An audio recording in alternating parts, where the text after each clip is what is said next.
But oftentimes it is said that in Tolkien's works, God seems a bit distant.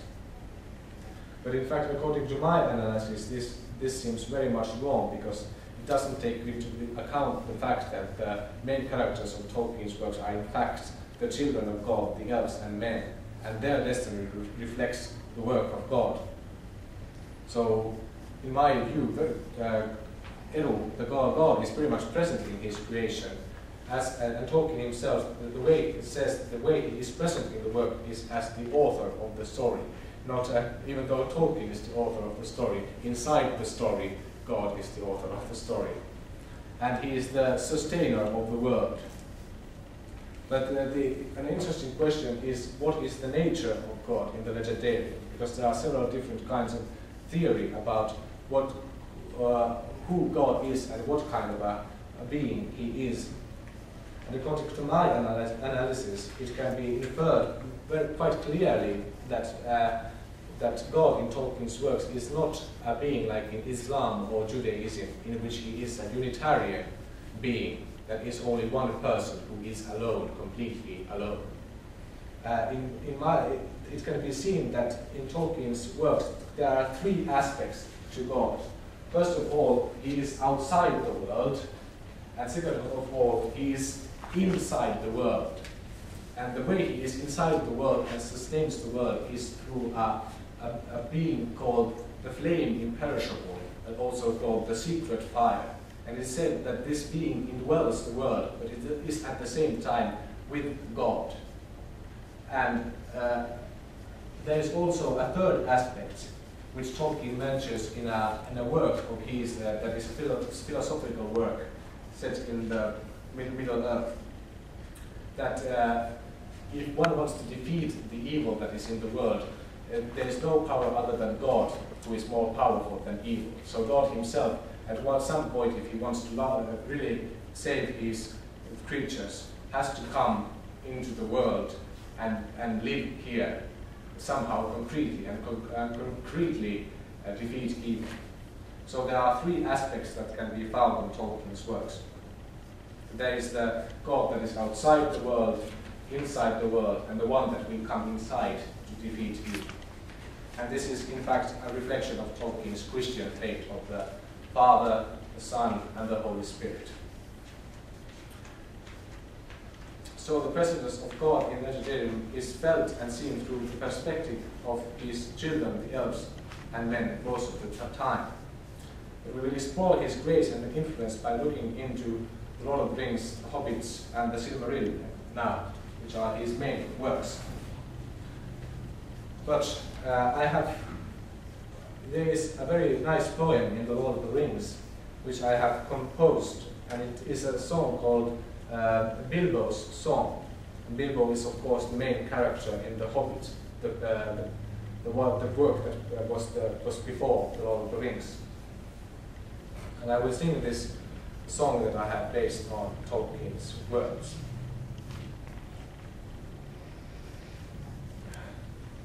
I sit beside the fire and think of all that I have seen, of meadow flowers and butterflies, in summers that have been, of yellow leaves and gossamer, in autumns that there were, with morning mist and silver sun, and wind upon my hair.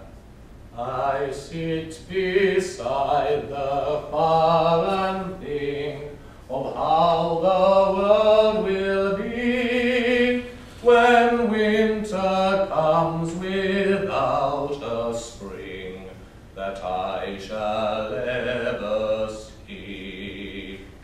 For still there are so many things that I have never seen. In every wood, in every spring, there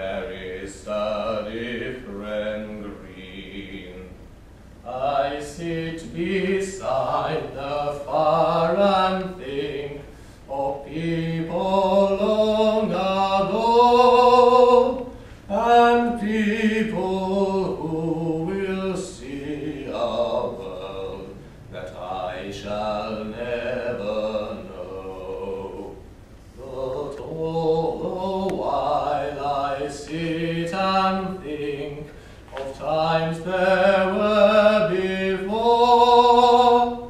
I listen for returning feet and voices at the door.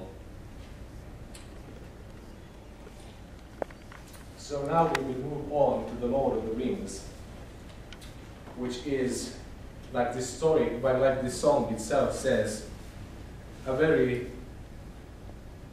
tragic story, but also a very happy story. There is longing for that which has been lost, and much things are lost, but there is always hope and goodness. And that is not obvious, but there is a force in the Lord of the Rings that is stronger than the evil that is more obvious oftentimes. Now, the Lord of the Rings is composed of 3 volumes, which are The Fellowship of the Ring, The Two Towers, and The Return of the King. They were published in The Fellowship of the Ring in 1954, and the 2 second volumes and the Two Towers in 1954, and Return of the King in 1955. And many people were actually quite frustrated by the fact that the Two Towers, there was a big gap of many months between or more than 6 months between Two Towers and the Return of the King, because it ended in a cliffhanger.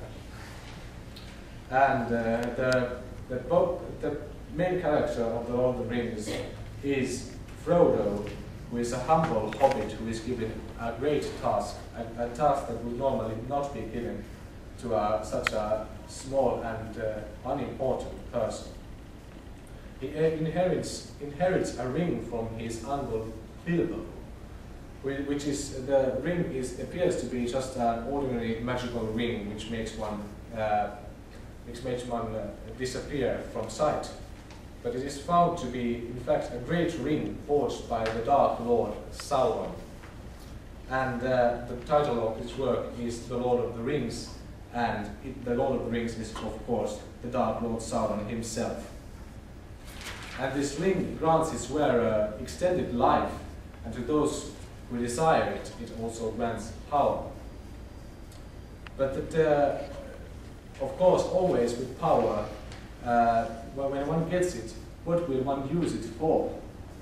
There's a saying that power corrupts, and absolute power corrupts absolutely, because no one is immune to the temptation of using power or solely for his own means. And of course, we all know what politicians do.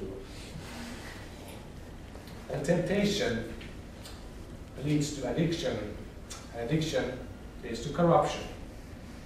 And no one is incorruptible, not even the most humble and the meek, who have a natural resistance to the temptation, because they would not think of doing anything great in the world. But because of the corruptible nature of all beings, this great ring of power that grants absolute power to who will have the power, because of its corruptible nature, the ring must be destroyed and not used. So this humble Frodo, who sort of accidentally gets the ring, he has to do the task to destroy it. And in the film adaptation of The Lord of the Rings, it is said that even the smallest person can change the course of the future. But this isn't actually quite true. In the book itself, it can be said that it is more accurate to say, based on the book, that it is precisely the smallest person that can do that, and not even the smallest person who can change everything. But how can the ring arrive to precisely the right person, the humble hobbit Frodo?